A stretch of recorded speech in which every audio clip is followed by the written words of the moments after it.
Esses dias eu estava testando um recurso de inteligência artificial que faz a clonagem de vozes. Tem uma série de possibilidades e uso para isso, especialmente na educação. Eu acho, por exemplo, que você poderia dar acesso a aulas online com a voz do professor ou da professora para os estudantes. Você poderia criar podcasts de maneira mais automatizada, simulando entrevistas com você mesmo ou com outras pessoas, com personalidades famosas, por exemplo. Você podia imaginar uma voz de um assistente virtual e fazer com que essa voz dublasse vídeos, dublasse em idiomas diferentes com aquela mesma voz. Ela faz isso também. Você pode pegar a sua voz e utilizar ela para ler em uma outra língua. E aí, essas são algumas aplicações da clonagem de vozes. Ela acontece usando algoritmos de inteligência artificial para imitar o timbre, a entonação, o ritmo da voz humana. Só que eu acho que esse recurso traz também alguns desafios e riscos para a gente, especialmente, como você já deve imaginar, no campo da ética e da segurança. Então, como é que a gente faria para garantir que a voz de uma pessoa não fosse usada sem o consentimento dela?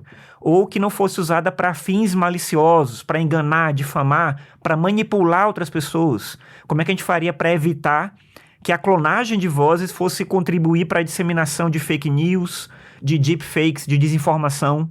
Como é que a gente ia preservar a autenticidade e a originalidade da voz humana num mundo cada vez mais digitalizado, em que tudo é cópia, em que tudo é clone, enfim, são várias questões aí. E essas são algumas questões que eu acho que a gente precisa debater e regulamentar. Eu sei que é meio preocupante isso às vezes, porque a gente vê o desenvolvimento acontecendo e quando a gente testa isso, por exemplo, eu testei esse recurso de clonagem de voz e a gente fica muito empolgado, é muito impressionante o que dá para fazer. E quando a gente pensa em regular, a gente pensa em limitar, em deixar mais lento o desenvolvimento. Isso causa uma certa frustração, até porque a gente não sabe muito bem quem são esses profissionais, quem são os órgãos competentes, se eles são realmente competentes para fazer isso. Então, eu penso assim, a clonagem de voz é uma tecnologia muito impressionante, mas ela também exige responsabilidade e cuidado. A gente tem que estar atento aos benefícios e aos perigos dela, porque a gente pode usar de forma ética, de forma positiva, mas a gente não tem como garantir que todo mundo vai fazer isso. Para poder te dar um exemplo de como funciona isso, se você ainda não viu, eu escrevi esse roteiro desse podcast que eu estou gravando aqui para você, e até agora o tempo todo foi eu que estava falando mesmo, mas eu vou te mostrar agora como é que seria minha voz clonada falando isso. Você vai notar que dá para perceber a diferença. Tem um pouco do timbre, mas a entonação já não é tão boa. Quando eu leio o meu roteiro, você vai perceber também, eu vou incluindo algumas coisas a mais. Então, eu escrevo um roteirinho, mas eu vou inserindo elementos, né, no meio das frases, das coisas, que, obviamente, a voz clonada não vai fazer. Eu também não vou botar para ele ler todo o roteiro, porque senão vai ficar meio cansativo. Mas eu vou te mostrar aqui como é que funciona isso, né, para você ver. Então, aqui é a minha voz clonada lendo o começo desse roteiro, desse podcast que você estava ouvindo. Escuta só. Estes dias eu estava testando um recurso de inteligência artificial que faz a clonagem de vozes. Tem uma série de possibilidades e usos para isso, especialmente na educação. Por exemplo, imagine que você pudesse ter acesso a aulas online com a voz do seu professor favorito, ou que você pudesse criar podcasts com a voz de personalidades famosas. Então você percebe a diferença, né? Então a questão é uma voz muito plana, ela tá lendo perfeitamente, tem todas as palavras certinhas, a dicção incrível e tal. Então eu acho muito bom para a educação isso, porque a pessoa precisa poder compreender tudo que é falado. Mas por mais que tenha um pouco do meu timbre, essa é a minha voz clonada, né? Por mais que tenha um pouco do meu timbre, você percebe que agora que sou eu realmente falando, às vezes eu acelero a fala, às vezes eu falo um pouco mais devagar, às vezes eu falo um pouco mais alto, às vezes tem um pouco de intencionalidade na voz, tem uma pausa, são coisas que a clonagem de voz não consegue pegar.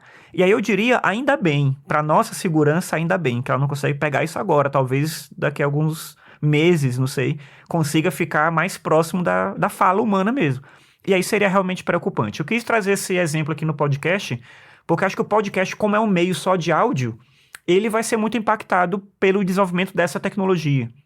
De novo, eu vejo um aspecto muito bom do ponto de vista educativo, de tornar os materiais acessíveis, de permitir que mais pessoas possam alcançar aqueles materiais e de maneira mais rápida, né? É possível escrever o texto e gravar isso para o meu estudante. Mas com esse recurso, eu consigo rapidamente clonar, né, clonando a minha voz, reproduzir os meus textos numa voz que é parecida com a minha, e isso cria uma certa identidade ali com o estudante que vai ouvir aquele texto, a orientação de aula, o que for. Então eu acho isso muito bom, e acho bom também que não é perfeito.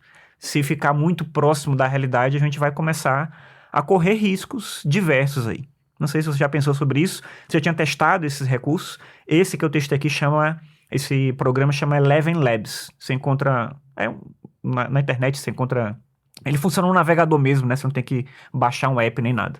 Então é bem impressionante, acho que vale a pena testar para ver como funciona, mas é isso, dá um pouco de medo. Não sei o que você acha aí. Eu queria trazer essa reflexão hoje, espero que seja interessante para você também pensar comigo sobre para que rumo a gente está seguindo, né? Nesse mundo em que tudo é digitalizado, em que tudo pode ser clonado, em que tudo pode ser simulado. Não tenho certeza se é muito bom, não. Eu fico empolgado, mas eu fico na dúvida ao mesmo tempo. É isso. Até mais. Tchau.